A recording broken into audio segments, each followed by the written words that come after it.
Hello दोस्तों, कैसे हो आप सब। इम्प्रेस ऑन क्लासेस में आप सबका स्वागत है। जैसा कि आपको पता है कि हम यहाँ पर डेली करंट अफेयर से संबंधित 8 से 10 क्वेश्चन पढ़ते हैं जो हमारे लिए बहुत ही इम्पोर्टेंट हैं।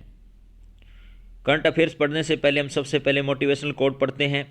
तो आज का मोटिवेशनल कोट्स है, सपने वो नहीं जो हम नींद में देखते हैं, सपने वो हैं जो हमें नींद नहीं आने देते। दोस्तों, अगर आपने कोई अपना सपना सजोया है अपने माँ बाप को एक अच्छा भविष्य देने के लिए और उनकी इच्छाओं को पूरा करने के लिए, तो उसके लिए आपको हमेशा तत्पर रहना होगा, उसके लिए आपको हमेशा मेहनत करनी होगी। और जो सपने हम नींद में देखते हैं वो सपने नहीं होते, बल्कि सपने वो होते हैं जो हमें नींद नहीं आने देते। अर्थात उन सपनों के लिए, उन माँ बाप के सपनों को पूरा करने के लिए हमेशा आपको मेहनत करनी चाहिए। अब बात करते हैं करंट अफेयर्स की। एशिया का सबसे बड़ा विमानन एक्सपो विंग्स इंडिया 2024 का आयोजन कहाँ पर किया जा रहा है? तो ये किया जा रहा है हैदराबाद के अंदर। और यहाँ पर एक बहुत ही अच्छा स्ट्रैटेजी का क्वेश्चन बनता है कि हैदराबाद जो रियासत है उसको भारत में किस ऑपरेशन के द्वारा मिलाया गया था? तो अपोलो ऑपरेशन के द्वारा उसको मिलाया गया था। इसके बाद अगर बात की जाए, केंद्रीय नागरिक उड्डयन मंत्री केंद्रीय नागरिक उड्डयन मंत्री जो हैं उनका नाम है ज्योतिरादित्य एम सिंधिया, ने हैदराबाद के बेगमपेट हवाई अड्डे पर एशिया के सबसे बड़े विमानन एक्सपो विंग्स इंडिया 2024 का उद्घाटन किया। इस कार्यक्रम में 106 देशों के 1500 प्रतिनिधि और 5000 व्यापारिक आगंतुक शामिल होंगे, जो एरोस्पेस इंजीनियर और एयरलाइंस हवाई अड्डों एजेंसियों से जुड़े हुए हैं। तो यहाँ पर दो बड़े स्टैटिक जी के एक अच्छे क्वेश्चन हो जाते हैं कि केंद्रीय नागरिक उड्डयन मंत्री कौन है? तो ज्योतिरादित्य एम सिंधिया हैं। और हैदराबाद का जो हवाई अड्डा है उसका नाम क्या है? बेगमपेट है। और ये एशिया के सबसे बड़े विमान एक्सपो विंग्स इंडिया 2024 का यहाँ पर इन्होंने उद्घाटन किया है। तो इसके बाद हम बात करते हैं यहाँ पर सिंगापुर के चांगी हवाई अड्डे को 2023 के लिए विश्व के सर्वश्रेष्ठ हवाई अड्डे का खिताब जीता। बड़ा इंपॉर्टेंट क्वेश्चन है कि 2023 में विश्व का सबसे श्रेष्ठ हवाई अड्डा किसे घोषित किया गया है?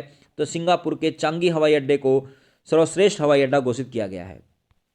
इसके बाद अगर बात की जाए, बेंगलोर के कैंपेगोड़ा अंतर्राष्ट्रीय हवाई अड्डे ने 2022 sky tracks world airport award Bharat और दक्षिण एशिया में सर्वश्रेष्ठ क्षेत्रीय हवाई अड्डे का खिताब जीता है।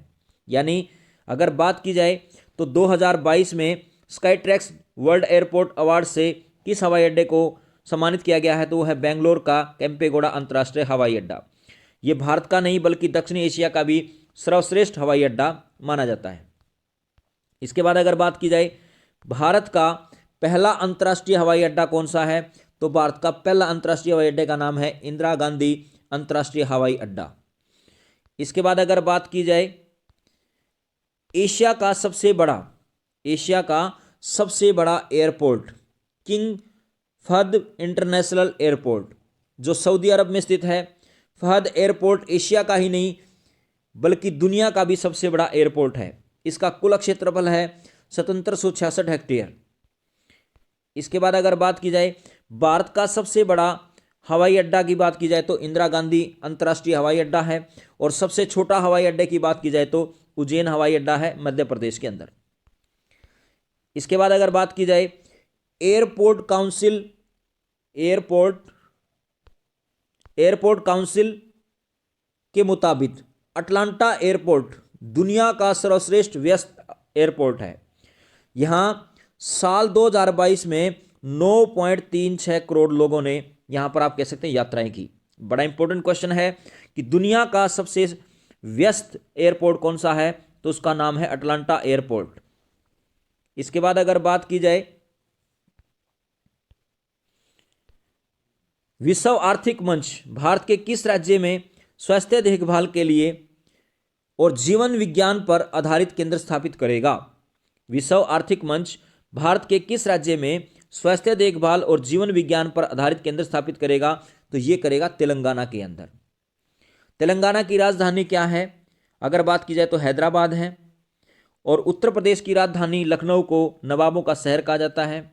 मध्य प्रदेश में सबसे ज़्यादा वन पाए जाते हैं, जबकि प्रतिशत के हिसाब से सबसे ज़्यादा वन पाए जाते हैं मिजोरम के अंदर, और प्रतिशत के हिसाब से सबसे कम वन पाए जाते हैं हरियाणा में। और अगर बात की जाए क्षेत्रफल के अनुसार भी सबसे कम वन पाए जाते हैं हरियाणा में। इसके बाद अगर बात की जाए, विश्व आर्थिक मंच ने स्वास्थ्य देखभाल और जीवन विज्ञान पर केंद्रित चौथी औद्योगिक क्रांति के लिए अपना एक केंद्र हैदराबाद तेलंगाना में स्थापित करने जा रहा है। C41R तेलंगाना एक स्वायत्त गैर लाभकारी संगठन होगा और भारत में विश्व आर्थिक मंच का एकमात्र संगठन होगा। स्विट्जरलैंड के दावोस में फोरम की वार्षिक बैठक में तेलंगाना सरकार और WEF के बीच एक सहयोग समझौते पर हस्ताक्षर किए गए हैं। तो ये बड़ा इंपॉर्टेंट क्वेश्चन है कि तेलंगाना की सरकार ने इस स्वास्थ्य पर किस देश के साथ समझौता किया है, तो वो किया है स्विट्जरलैंड के साथ। और विश्व आर्थिक मंच ने स्वास्थ्य देखभाल और जीवन विज्ञान पर केंद्रित चौथी औद्योगिक क्रांति का अपना केंद्र कहां पर स्थापित किया है, तो वो भी किया है तेलंगाना हैदराबाद के अंदर। इसके बाद अगर बात की जाए, भारत की पहली सौर ऊर्जा से चलने वाली नाव का संचालन किस नदी पे किया जाएगा, तो ये किया जाएगा सरयू नदी पर, जो आप कह सकते हैं उत्तर प्रदेश के अंदर है। इसके बाद अगर बात की जाए, भारत में पहली बार उत्तर प्रदेश के अयोध्या में स्थित सरयू नदी में सौर ऊर्जा से चलने वाली नाव का संचालन किया जाएगा। इस नाव सेवा के संचालन की रूपरेखा उत्तर प्रदेश की नवीन और नवीकरण ऊर्जा एजेंसी द्वारा इसको तैयार किया गया। इसे उत्तर प्रदेश नवीन और नवीकरण ऊर्जा एजेंसी द्वारा ही तैयार किया गया है। इसके बाद अगर बात की जाए, अयोध्या के राम मंदिर को समर्पित स्मारक डाक टिकटों की एक सीरीज किसने लॉन्च की है, तो ये लॉन्च की है नरेंद्र मोदी ने। इसके बाद अगर बात की जाए, प्रधानमंत्री नरेंद्र मोदी ने अयोध्या में राम मंदिर को समर्पित स्मारक डाक टिकट की एक सीरीज और दुनिया भर के टिकटों वाली एक पुस्तक जारी की है। 6 अलग अलग डिजाइन के साथ ये टिकट श्री राम जन्मभूमि मंदिर के सार को दर्शाती है। और आप कह सकते हैं अयोध्या में राम मंदिर के प्राण प्रतिष्ठा का कार्यक्रम 22 जनवरी को प्रधानमंत्री PM आप कह सकते हैं जो प्रधानमंत्री हमारे नरेंद्र मोदी उनके द्वारा संपन्न किया जाएगा। इसके बाद अगर बात की जाए, पूर्वी नौसेना कमान के चीफ स्टाफ ऑफिसर के रूप में किसे नियुक्त किया है, तो उनका नाम है शांतनु झा। शांतनु झा को पूर्वी नौसेना कमान के चीफ स्टाफ ऑफिसर के रूप में नियुक्त किया है। रियर एडमिरल शांतनु झा को पूर्वी नौसेना कमान के मुख्यालय में चीफ स्टाफ ऑफिसर के रूप में नियुक्त किया गया है। रियर एडमिरल राष्ट्रीय रक्षा अकादमी से स्नातक और नेविगेशन एवं दिशा विशेषज्ञ हैं। पूर्वी नौसेना कमान भारतीय नौसेना की 3 कमांड क्षेत्रीय सेंटर में से एक है। और इसका मुख्यालय कहाँ पर है, तो इसका मुख्यालय है विशाखापट्टनम में। यानी पूर्वी नौसेना का मुख्यालय कहाँ पर है, विशाखापट्टनम में है, जो आंध्र प्रदेश में है। और इसके अगर बात की जाए तो ऑफिसर कौन नियुक्त किए गए हैं, तो उनका नाम है शांतनु झा। इसके बाद अगर बात की जाए, 2020 इंटरनेशनल में सर्वाधिक शतक लगाने का रिकॉर्ड किस बल्लेबाज के नाम है, तो आप कह सकते हैं ये रोहित शर्मा के नाम है। और सबसे ज़्यादा 2020 आप कह सकते हैं इंटरनेशनल खेलने वाले खिलाड़ी भी कौन है, तो उनका नाम है रोहित शर्मा। इसके बाद अगर बात की जाए, भारतीय कप्तान रोहित शर्मा ने 2020 इंटरनेशनल में अपना 5वां शतक लगा दिया। इसके साथ ही 2020 इंटरनेशनल में सर्वाधिक शतक लगाने वाले पहले बल्लेबाज भी बन गए हैं। रोहित ने बेंगलुरु में M चिन्ना स्वामी स्टेडियम में अफगानिस्तान के खिलाफ तीसरे और अंतिम 2020 मैच में यह शतक जड़ दिया। रोहित ने 69 गेंदों में धमाकेदार 121 रन की पारी यहां पर खेली और उन्होंने 11 चौके और 8 छक्के लगाए। इस मामले में उन्होंने सूर्य कुमार यादव और गैलन मैक्सवेल को पीछे छोड़ दिया, जिनके नाम 4-4 शतक दर्ज किए गए हैं। यानी आप कह सकते हैं रोहित शर्मा ने यहां पर 5 शतक लगा करके 2020 में अपना पहला स्थान किया है।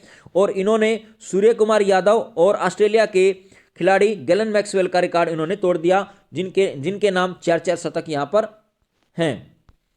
इसके बाद अगर बात की जाए